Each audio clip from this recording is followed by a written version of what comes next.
안녕하세요.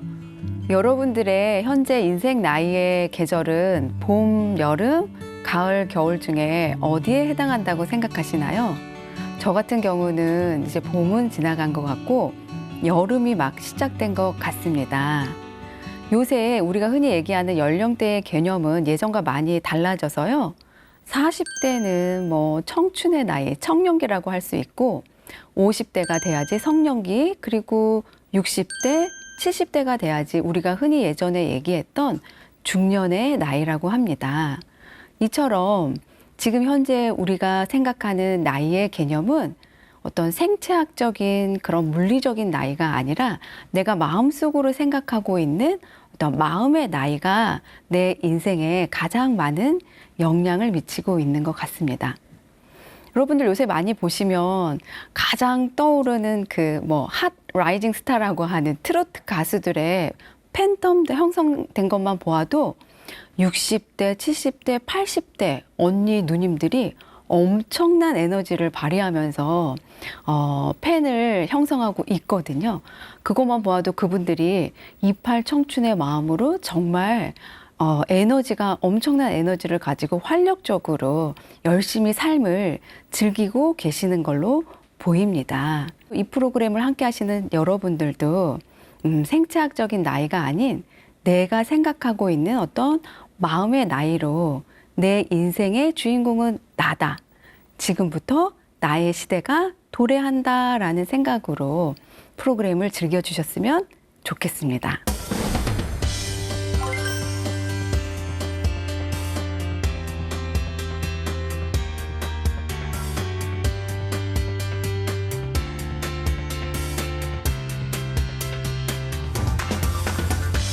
오늘은 우리의 이렇게 중요한 두뇌를, 나의 심신을 다 어떻게 보면 조정할 수 있는 이 머리를 젊고 활력 있게 건강하게 잘 관리해 줄 수 있는 방법을 알려주실 브레인 트레이너 전문가이신 이승용 센터장님을 모시고 함께 즐겁고 유익한 얘기를 나눠볼까 합니다. 안녕하세요. 네, 안녕하세요. 브레인 트레이너 이승용입니다.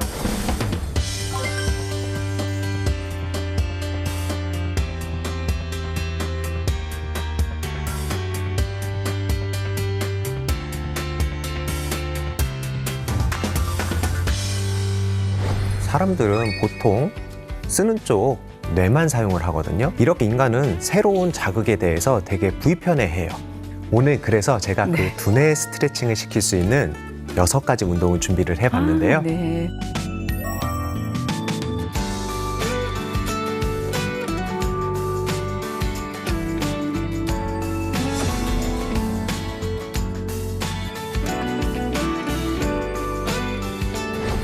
브레인 트레이너라고 하면 일반인들에게는 조금 생소할 수도 있는데 구체적으로 어떤 일을 하시는 건가요?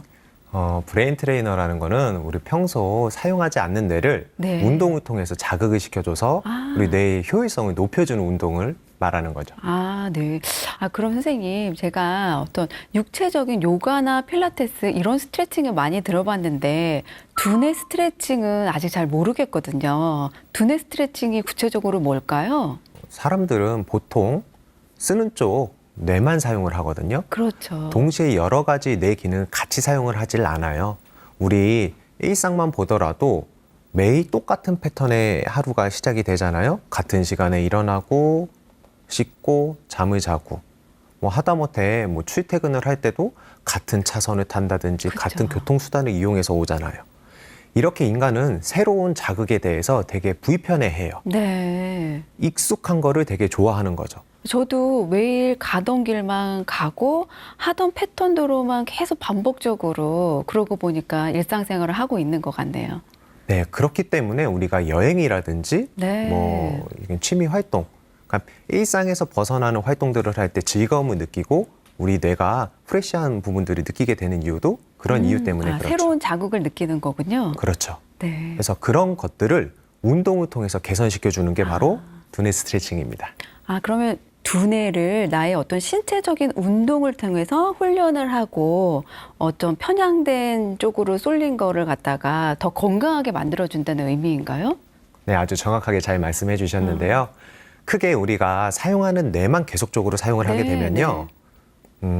우리 신체도 예를 들어서 뭐 가사 노동을 할 때도 계속 같은 쪽만 사용을 네, 하게 되면 뭐 그렇죠. 손목 통증이 온다든지 무릎 통증이 온다든지 할 수 있잖아요. 마찬가지예요. 관련된 뇌의 기능만 계속적으로 사용을 하게 되면은 크게 정신적으로나 신체적으로 문제를 일으킬 수 있어요. 아, 그러면 한쪽된 편향된 뇌만 사용하면 지금 선생님께서는 어떤 문제를 일으킨다는 건데 두뇌를 편향적으로만 사용하면 구체적으로 우리한테 어떤 부정적인 영향을 주게 될까요? 우리 뇌 같은 경우는 좌뇌, 우뇌로 나눠져 있고 좌뇌는 우반신, 우뇌는 좌반신을 조절을 하고 있잖아요. 네. 아까 신체적인 부분들은 우리 계속 같은 쪽만 사용을 하게 되면 반대측에 신체의 통증을 유발을 할 수가 있게 되는 거고요. 아, 네. 정신적으로는 사고의 틀이 확장이 되지가 않습니다. 매번 같은 패턴 안에서의 내가 안정감을 느끼기 때문에 새로운 자극이 들어왔을 때 그 예측에 벗어나는 상황이 생겼을 때 스트레스를 많이 받게 되는 거죠. 네. 아, 그래서 우리는 자꾸 내가 하던 길로만 가고 하던 쪽으로만 어떤 방향을 사용하려고 하는 경향이 있는 거군요. 네, 맞습니다.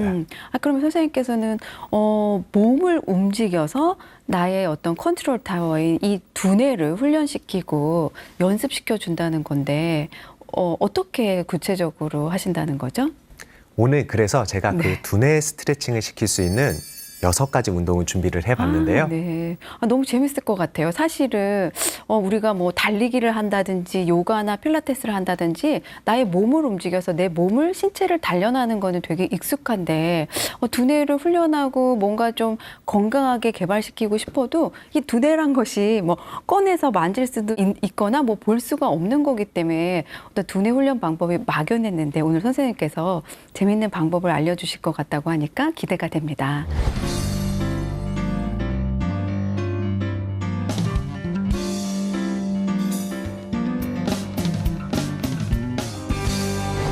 이 영상을 보고 계신 여러분들도 지금 제가 하는 모습을 똑같이 한번 따라 해보도록 할게요. 우리 양손을 한번 올려주시고요.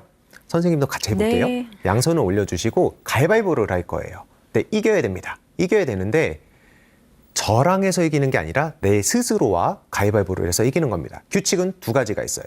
무조건 오른손이 이겨야 되고요. 2번째, 무, 지, 빠, 순으로 내야 되는 겁니다.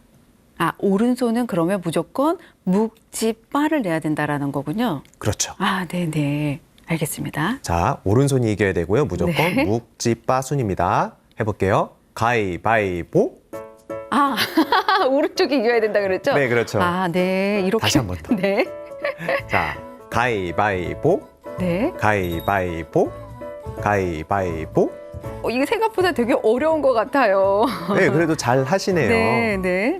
이게 잘 되시는 분들은 네. 오른손, 왼손을 바꿔볼게요. 아. 이번에는 왼손이 무조건 이겨야 되고요. 묵지빠순으로 해볼게요. 네. 가위바위보, 보, 가위바위보, 가위바위보. 네. 아.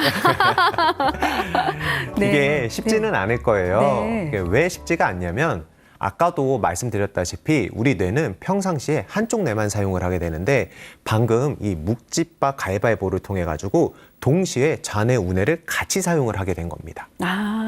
묵지빠를 나의 양쪽 손으로 같이 동시에 할 때 우리의 좌뇌와 우뇌가 동시에 자극이 되면서 개발이 된다는 말씀이시군요. 네, 맞습니다. 네. 그렇기 때문에 우리가 평상시에 이런 두뇌의 효율성이 떨어지는 상황이 있을 때 혹은 내가 집중을 해야 되는 뭔가 미션이 있을 때 네. 뭐 학생들이라고 하면 시험 보기 전이라든지 뭐 취업을 준비하는 친구들 같은 경우는 면접 전이라든지 뭔가 미션이 있기 전에 이런 셀프 가위바위보를 통해 가지고 뇌의 효율성을 높여주게 되면은 훨씬 더 좋은 효과를 일으킬 수 있죠. 그러면 이거를 혼자서 한 몇 회 정도를 할 때 효과가 있다고 하나요?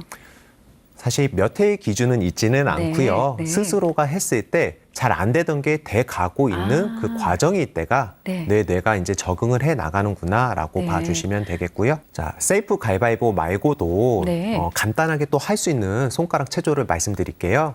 우리 손가락 접기인데요. 손가락 접기를 그냥 하는 게 아니고요. 오른손을 하나를 접고 시작을 하는 겁니다. 하나, 둘, 셋, 넷, 다섯, 여섯, 일곱, 여덟, 아홉, 열. 아, 선생님 정말 너무 어려운 것 같아요. 네, 다시 한번 우리 시청자분들을 위해서 천천히 한번 해주시겠어요? 손가락을 동시에 접는 게 아니라요. 하나를 접고 시작을 하는 겁니다. 네. 하나, 둘, 셋, 넷. 여기가 헷갈려요. 여기는 접고 얘는 펴야 됩니다. 네. 다섯, 여섯, 일곱, 여덟, 아홉, 마지막 열. 아, 네. 요 손가락 접기만 해도 정말 집중력이 엄청나게 요하는 방법 같아요. 네. 네. 그리고 쉽지 않는데 만약 이것도 네. 어렵다. 네. 그러면 더 쉽게 할 수 있는 방법이 있습니다. 우리 양손을 주먹을 쥐고요. 엄지손가락이랑 우리 새끼손가락을 펴고 하나, 둘, 셋 하면 반대로 바꿔주는 거예요. 아, 네. 다시 하나, 둘, 셋. 하나, 둘, 셋. 하나, 둘, 셋. 하나, 둘, 셋. 네. 이게 만약 잘 되면 네. 노래에 맞춰서도 할 수 있죠. 아, 네. 예를 들어서 산, 토끼, 토끼야. 이거 정말 어려운데요. 어디를 가느냐. 이런 아. 식으로요. 네. 그래서 이렇게 잔의 운해를 동시에 활용을 해가면서 뇌의 효율성을 높여주게 되면 평상시 집중력이라든지 나의 뇌 건강을 위해서 스트레스를 완화할 수 있는 세팅이 안정이 될 수 있다는 거죠.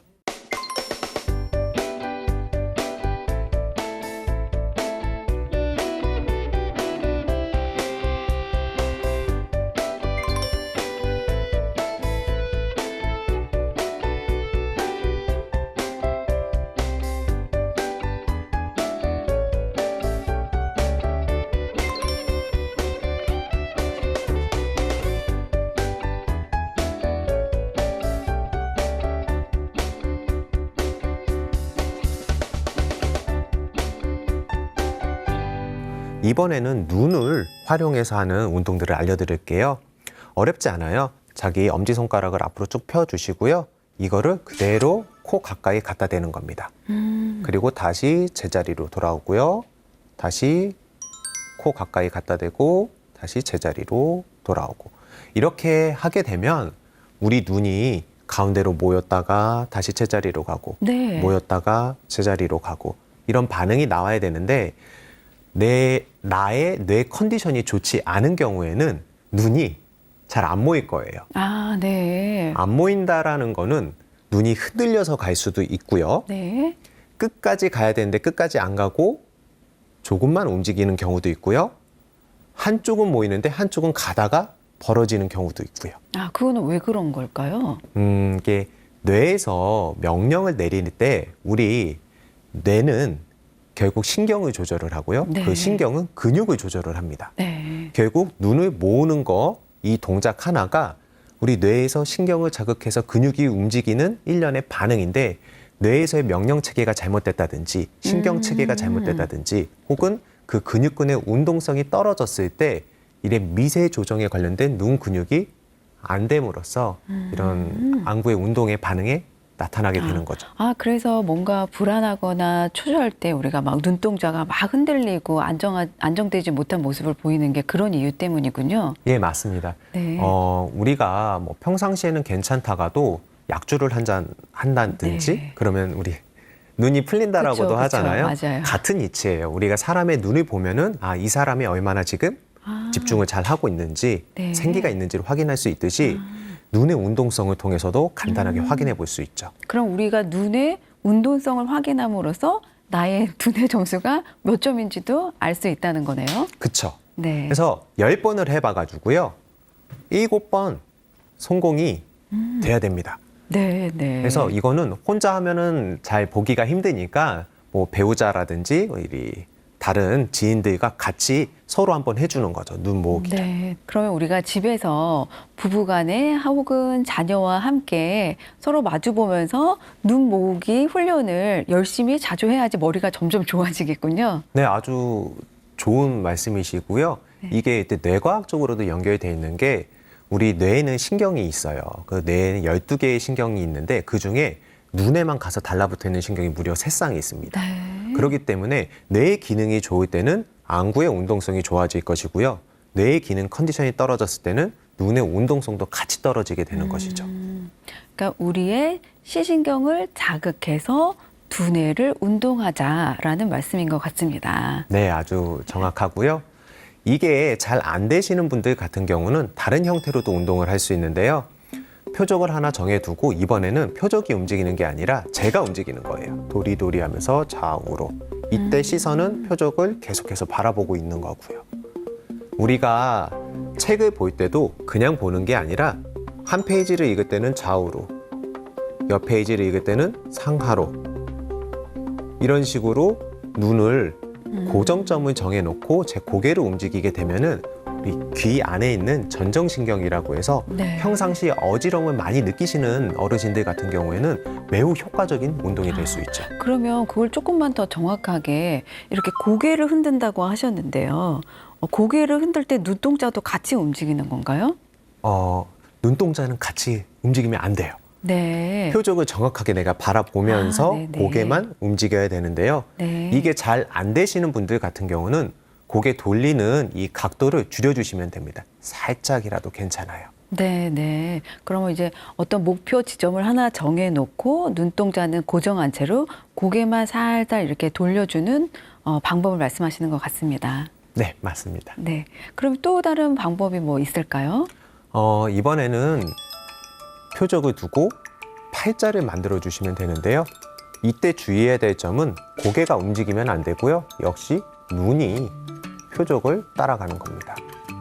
그래서 이거는 우리 눈 근육 12개의 좌우에 총 12개의 근육군들을 동시에 자극을 시켜주는 눈 운동을 통해서 뇌를 활성화시켜주는 운동이라고 볼 수 있습니다. 아, 그러면은 내 엄지손가락을 우리 흔히 엄지척이라고 하는데 엄지척을 하신 후에 가로로 누워있는 팔자를 천천히 그려주는 연습을 하라는 말씀인 것 같으세요. 그렇죠? 고개는 맞습니다. 돌리지 말고 천천히 손가락으로 팔자를 그려주면서 눈동자는 따라간다. 이 운동법을 말씀하시는 거죠? 네, 맞습니다. 네, 네. 자, 이렇게 눈 운동을 통해 가지고 우리 뇌를 자극시켜 주게 되면은 건강한 두뇌 컨디션이 유지를 할 수 있기 때문에 내 컨디션이 떨어졌을 때 이 눈 운동들 꼭 시켜 보시기 바랍니다.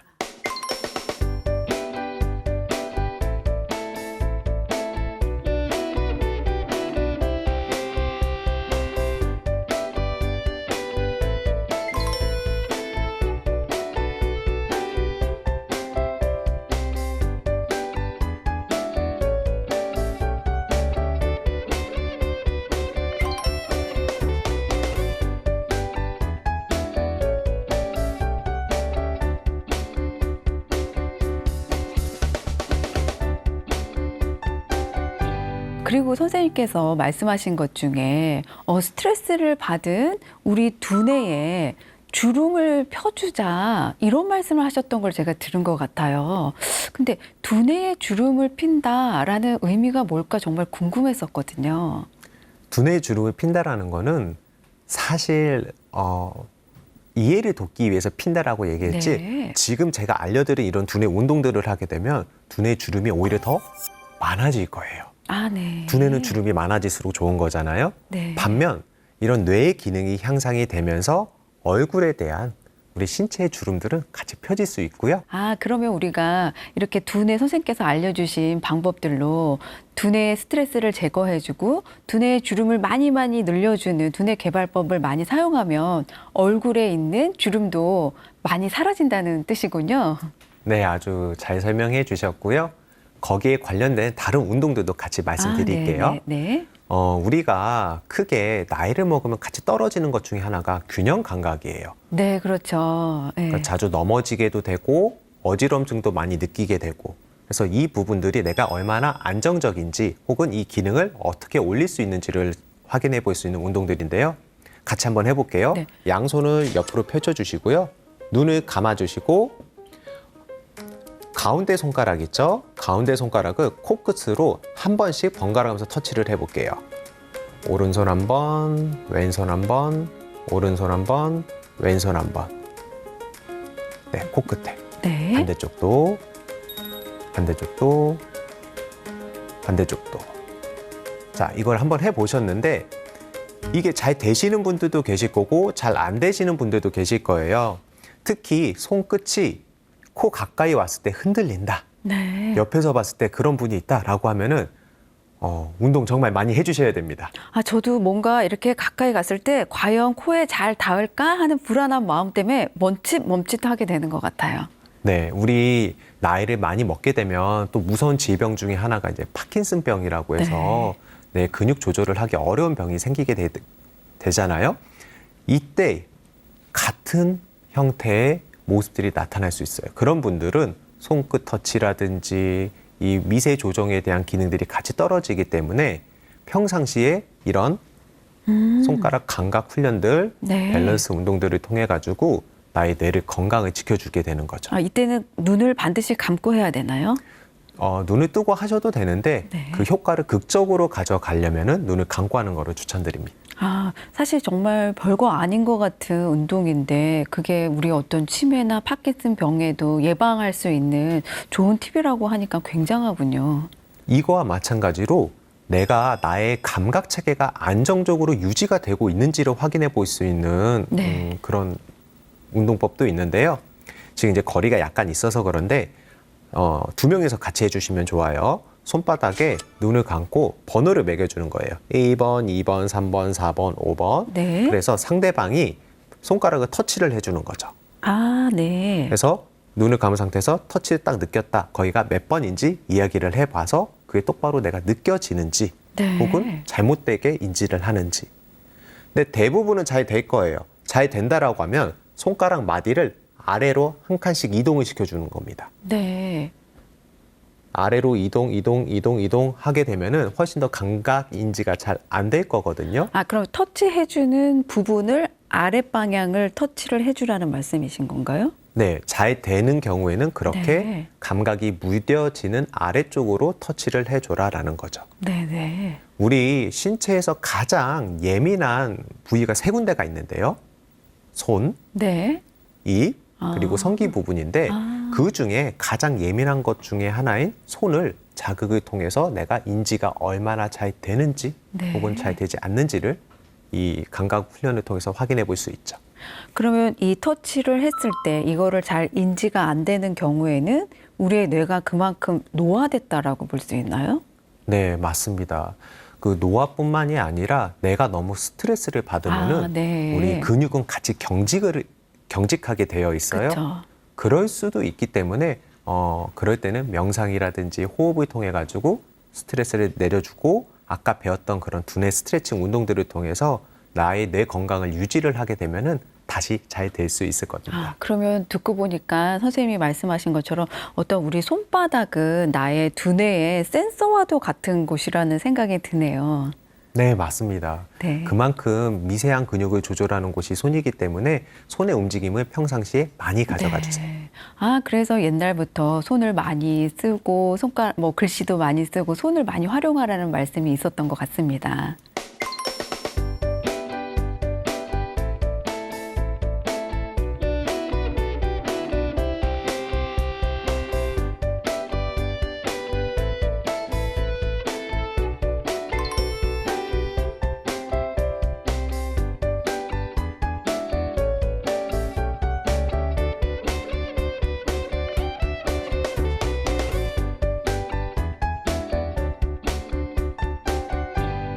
이렇게 감각에 대한 부분들도 잡았고요. 네. 그리고 또 하나 이런 감각에 내가 좀 취약하다. 그리고 평상시에 스트레스를 너무 많이 받는다라고 하면은 스트레스 수치를 낮춰줄 수 있는 우리 혈자리 자극 운동이 있는데요. 네.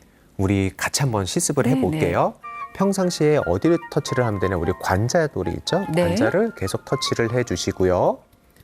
그 다음은 눈썹에 시작하는 부분들을 터치를 해주시고요.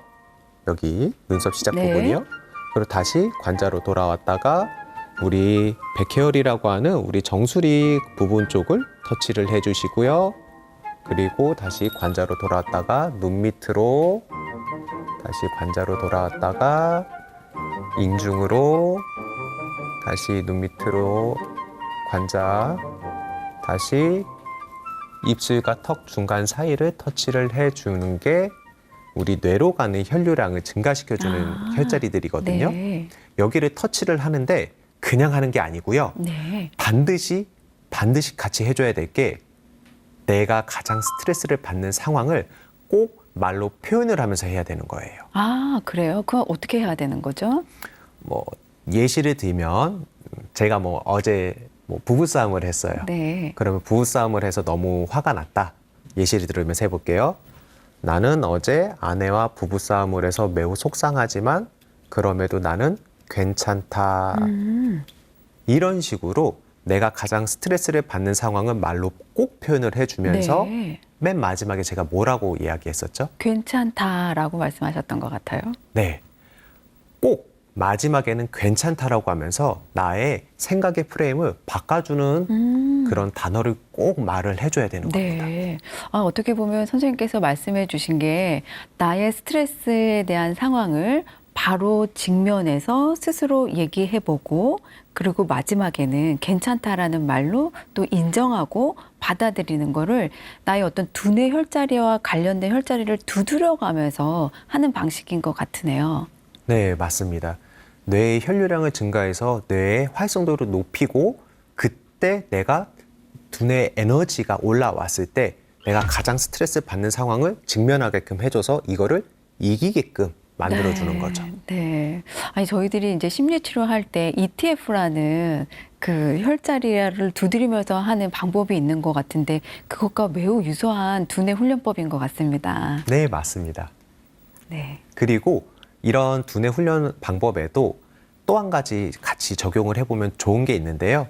우리 신체를 강하게 자극을 줬다가 풀어주는 이완 훈련법입니다. 아, 네네. 어떻게 하는 거냐? 가장 편안한 자세로 누운 상태에서 혹은 앉은 상태에서 양팔에 힘을 강하게 6초 동안 한번 줘볼게요. 네. 시작. 하나, 둘, 셋, 넷, 다섯, 여섯. 그리고 천천히 다시 풀어주는 거예요. 네. 다시 한 번 더 강하게 6초 동안 힘을 하나, 둘, 셋, 넷, 다섯, 여섯 하고 풀어주고 이거를 나의 신체의 위치 하나하나에 방금처럼 힘을 줬다 푸는 겁니다. 네. 오른쪽 발가락에 모아서 힘을 줬다가 풀어도 보고요. 종아리에도, 허벅지에도, 엉덩이에도, 복근에도, 어깨에도, 그리고 심지어 두뇌에도 힘을 줘보자 라고 하면서 내 신체 감각 인지를 나의 특정 부위에 집중을 해주는 거죠. 우리가 이렇게 손가락을 힘을 꽉 줬다가 펴면은 뭔가 이렇게 피가 안 통하던 피가 쫙 통하는 느낌이 나는데 그와 동시에 그 따뜻한 어떤 피가 도는 느낌이 아, 내가 이완되고 있구나라는 감정들을 일으키는 것 같아요. 네, 그것도 그거지만 사실 우리 이거는 신경학적으로 접근을 하면 우리 흥분을 할 때 한마디로 네. 스트레스를 받을 때 교감신경이 과흥분을 하게 되는데 그쵸. 그거를 제가 인위적으로 만들어주는 거예요. 힘을 강하게 줬을 때는 우리 교감신경계가 흥분이 되거든요. 네. 그걸 강하게 줬다가 다시 풀리면서 거기에 반대되는 부교감신경이 활성화되는 거죠. 스트레스를 인위적으로 만들었다가 내가 인위적으로 그거를 돌려주는, 체인지 시켜주는 훈련을 네. 하는 건데요. 네. 이런 식으로 내가 나의 몸을 통제를 하게 되면은 스트레스 상황이 왔을 때도 전환을 훨씬 더 빠르고 쉽게 할 수 있게 되는 것입니다. 그렇죠. 스트레스를 받는 분들을 보면 대부분은 이제 교감신경이 많이 항진되어 있거나 혹은 부교감신경이 너무 많이 다운되어 있거나 이렇게 밸런스가 깨진 분들이 많은데 어떤 수축과 이완의 훈련을 통해서 우리의 교감신경, 부교감신경의 밸런스를 맞춰주는 작업이 될 수 있을 것 같습니다. 네, 여기에 힘 주는 게 힘들다라고 하면은 따뜻하다, 차갑다 이렇게 온각과 냉각을 이용해서 하는 훈련도 있는데요. 네. 오른발 끝이 뜨거워진다, 뜨거워진다, 뜨거워진다라고 하면서 내가 과거에 느꼈던 그 따뜻했던 기운을 특정 부위에 역시 집중을 해주는 거죠. 그런 식으로. 그러면 특정 부위에 집중해준다라는 말을 혹시 우리 여기 시청자분들은 잘 이해가 안 되실 수도 있을 것 같아요. 저도 사실 그게 무슨 말인지 이해가 잘 안 가거든요. 단적으로 저희가 핫팩을 잡으면 손이 네. 뜨거워지잖아요. 네, 네. 그때의 기억과 감각을 내가 기억을 해서 나는 지금 손에 핫팩을 쥐고 있다. 손이 뜨거워진다, 뜨거워진다, 아, 뜨거워진다와 네. 같이 일종의 상상을 하라는 말씀이시군요. 그쵸. 네. 자기 체면을 거는 건데 그때 생각만 해서는 안 되고 그 감각이 올라오는 게 느껴지셔야 됩니다. 아, 실질적으로 내 손이 뜨겁다라고 느끼고 이미지네이션 하라는 말씀인 것 같습니다. 네, 맞아요. 그렇게 하게 되면은 근데 이게 또 안 되시는 분들도 계실 거예요. 네. 그만큼 나의 감각 체계가 많이 무뎌져 있거나 너무 스트레스를 많이 받아서 내가 긴장되어 있구나라고 생각하시면 되겠고요. 그런 분들일수록 이런 감각 훈련들 있죠. 그리고 아까 수축과 이완 훈련 그렇죠. 이런 것들을 같이 병행을 하는 거를 꼭 추천드립니다. 그렇죠. 우리가 최상의 이완은 가장 긴장되고 수축된 뒤에 오는 이완이 가장 최상의 이완이라는 말이 있는데 그것과 같이 일맥상통하는 얘기인 것 같습니다.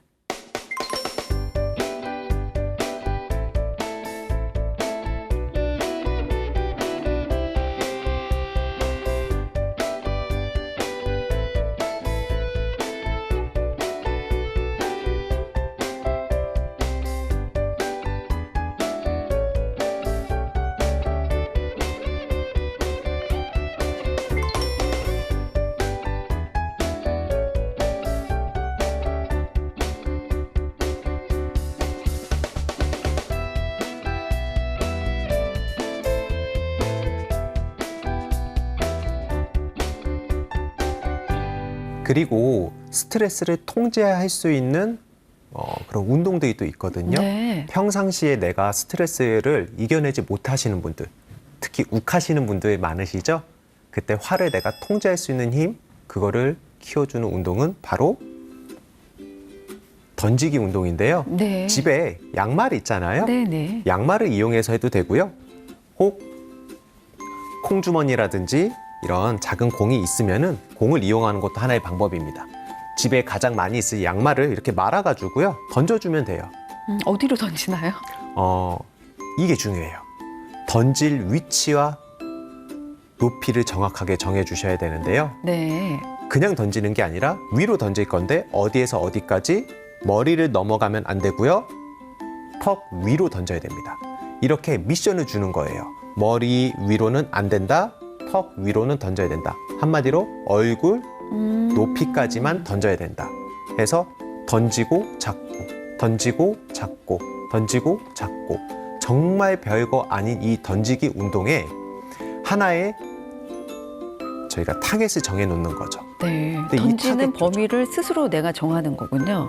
그렇죠. 근데 이게 혼자 위로 던지기도 괜찮지만 벽에 던질 수 있다라고 하면은 타겟을 붙여놓고 네. 아래 한 번, 위에 한 번, 아래 한 번, 위에 한 번 이렇게 정확하게 맞추는 네. 운동을 통해서도 자기 조절력을 키울 수가 있게 되는 거죠. 아, 던지는 방법으로 나의 조절력을 기를 수 있다.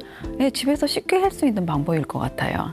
네, 정말 쉬운 방법인데 이게 어떤 원리냐면은 우리가 타겟을 딱 설정을 했을 때 그거를 맞추기 위해서 짧은 순간이지만 우리 뇌에서는 그 표적을 내 GPS 상으로 정확하게 인지를 하고요. 그거를 운동신경이 내 몸을 이용해 가지고 정확하게 던지게 되는 겁니다. 네. 그게 높이까지 왔다 안 왔다에 대한 거를 시각적으로 다시 피드백을 받아서 안 맞았으면 다시 더 세게 던진다든지 낮게 던진다든지 이런 일련의 과정이 우리 이마에 있는 이마엽이라고 하는 전두엽이 네. 과활성화되면서 우리 통제할 수 있는 힘을 같이 키워주게 되는 거죠. 네. 전두엽의 대표적인 기능이 바로 억제거든요. 네. 그래서 감정적인 것뿐만 아니라 나의 행동을 억제를 할 때도 전두엽이 활성화된다.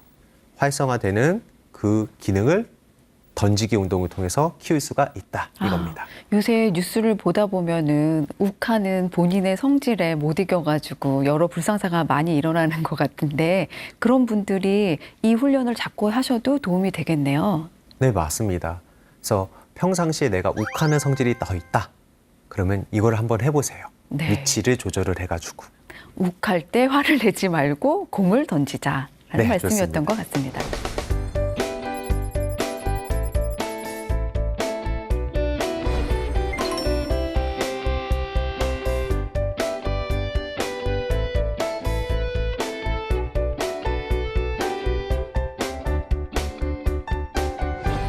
그러면 지금 이렇게 말씀 주신 여러 가지 두뇌 스트레칭 방법을 알려주셨는데 이 두뇌 스트레칭 외에도 또 우리가 건강에 어떤 도움이 되는 스트레스를 해소하는 방법이 있다면서요?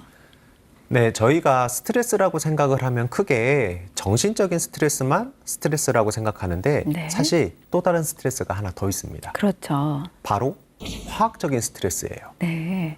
우리가 음식을 먹으면서 성장을 해 오잖아요.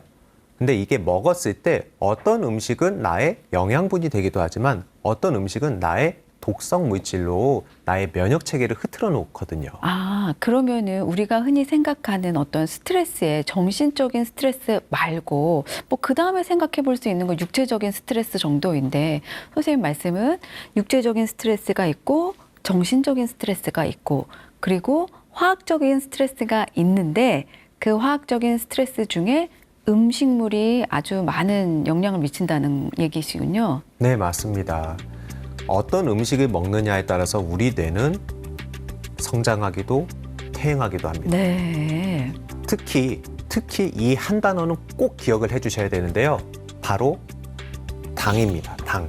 아, 당이라고 하면 설탕 말씀하시는 건가요? 네, 설탕도 이 당의 하나의 효소이기도 한데 가장 큰 거는 우리가 먹는 모든 것들은 내 몸에 들어오게 되면 다 당으로 변환이 돼서 네. 에너지로 사용을 하게 됩니다. 네. 근데 시중에 너무 많은 당들이 우리를 괴롭히고 있어요. 아, 설탕도 대표적이지만 우리가 먹는 밥, 뭐 간식의 빵, 과자, 음료수, 심지어 과일 이런 것들도 다 당이거든요. 네. 당이 너무 많다라는 거죠. 그래서 이런 당이 많아지게 되면 어떠한 문제점들을 일으키느냐? 우리 뇌를 과흥분을 시키게 됩니다. 아, 당을 많이 섭취하면 우리 뇌가 과흥분한다. 아, 일리가 있는 것 같아요. 예전의 분들보다 요새는 사실 정말 밖에서 외식하는 경우도 많고 맛있는 군것질거리나 간식거리도 많다 보니까 당 섭취가 많이 늘어나는 것 같은데 그만큼 화가 조절이 안 되는 분들도 많이 늘어나고 있는 거 보면은요. 네, 맞아요. 이런 당이 결국은 내 몸에 들어오게 됐을 때 적정량은 당연히 신체를 움직이거나 생각을 할 때 에너지로 사용이 되는데요. 네. 이렇게 쓰고 남은 당들은요, 우리 몸을 돌아다니면서 염증 반응을 일으키게 됩니다. 네. 아마 뭐 30대 이상인 분들은 대부분 통증을 달고 살 거예요. 그래서 40대 이상, 50대, 60대라고 하면 말할 것도 없겠죠. 그러면 이런 통증이 생긴다, 뭐 무릎이 아픈다든지 혹은 뭐 비염, 중이염, 아토피 이런 염증 반응에 노출이 돼 있는 사람이라고 하면은 나의 당 조절이 절실하다라는 거를 의미를 합니다. 아, 네. 그러면 어떻게 보면은, 어떻게 보면이 아니죠. 내 몸에서 통증이라는 사인이 오면, 아, 내가 지금 당 섭취가 좀 많이 늘어나고 있구나. 당의 섭취를 줄여야겠구나라는 사인으로 받아들여야겠네요. 네, 맞습니다. 결국 남아 도는 당들이 혈류를 따라서 돌아다니면서 염증을 일으키고요. 그게 만약 뇌에 가게 되면은 뇌의 신경세포들과 달라붙어서 전달 속도를 느리게 만든다든지 네. 독성 물질로 인식을 해서 면역세포들이 세포를 죽이게 되는 이런 자가면역 질환에 노출이 되기도 하거든요. 그래서 이런 면역 반응들이 나타났을 때 우리 몸은 긴장을 하게 됩니다. 네. 내 생명의 위협을 느끼고 있어. 지금 내 몸은 사이렌이 들어왔어. 각성을 해야 돼. 집중을 해야 돼. 라고 하면서 계속해서 나의 교감신경계를 항진을 시키게 되는 거죠. 그러면서 조그만한 자극에도 바로 터질 수 있는 위험 상황에 노출이 되는 거죠. 과흥분을 한다는 말씀인 것 같습니다. 그러면은 우리가 이렇게 당 섭취를 줄여야 된다라는 말씀을 해주셨는데 그럼 대신에 어떤 식이요법을 해야지 우리가 건강하게 두뇌를 유지할 수 있는 방법일까요? 우선 제일 쉽게 할 수 있는 건 재료를 변경해 주는 건데요. 재료라고 하면은 오일과 설탕을 대체를 해주시면 됩니다. 오일과 설탕이요? 네. 오일 같은 경우는 보통 이런 명절 때 들어오는 선물 세트용 기름이 네. 제일 많이들 사용하실 거예요. 뭐 카놀라유, 포도씨유, 아마씨유, 해바라기유, 콩류 등등등. 하지만 이런 일반적인 선물 세트의 기름들은요. 제조 과정에서 고온 압착으로 짜기 때문에 이미 영양소들이 다 산패되거나 네. 첨가물들이 많이 들어갈 수밖에 없습니다. 이런 기름들을 우리가 섭취를 하게 되면은 몸에 염증으로 인식을 하게 돼서 뇌에 독성 물질들이 쌓이게 되는 거죠. 그래서 좋은 기름으로 바꿔줘야 되는데 어떤 기름이냐? 5가지를 말씀드릴게요. 네. 코코넛 오일, 코코넛, 올리브, 네. 아보카도, 버터, 그리고 들기름. 들기름이요. 네. 이런 식으로 제가 방금 말씀드린 기름들은요, 뇌에 친화적인 기름으로 훨씬 더 에너지 효율도 높고 흡수를 잘 할 수 있는 기름들입니다.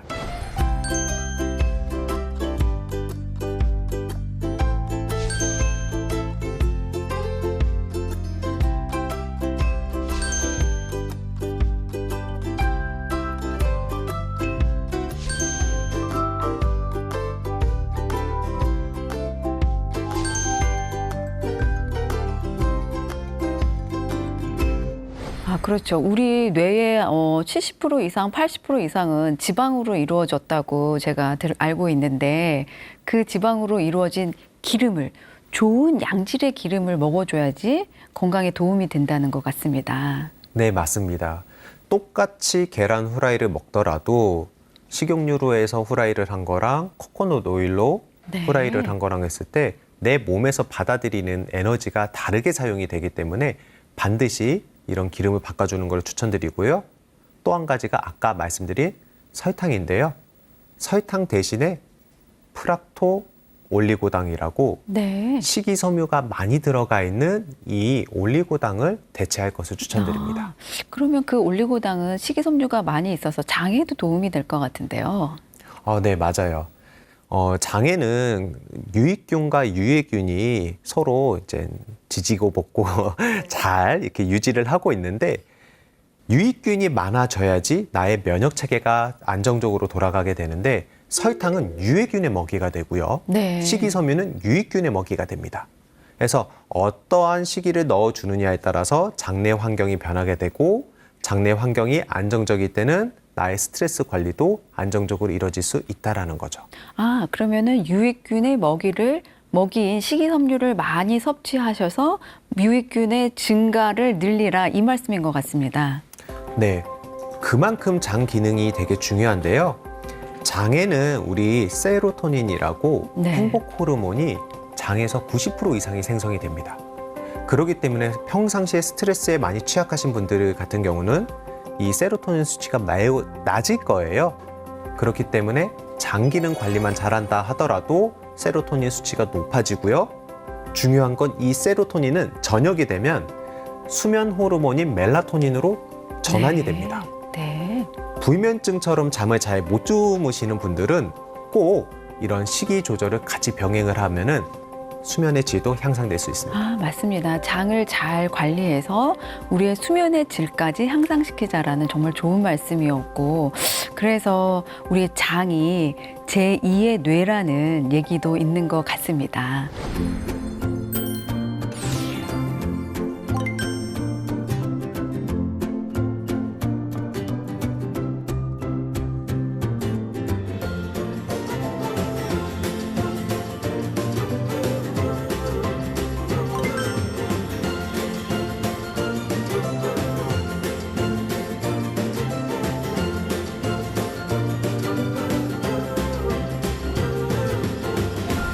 오늘 선생님께서 정말 집에서 간단하게 쉽게 누구나 응용해 볼 수 있는 두뇌 활용법을 말씀을 많이 해주셨는데요.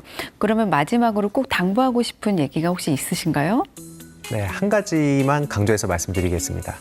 나의 컨디션을 잘 관리하자입니다. 내가 안정이 돼야 남이 보이고 스트레스도 잘 관리할 수 있게 되는데요.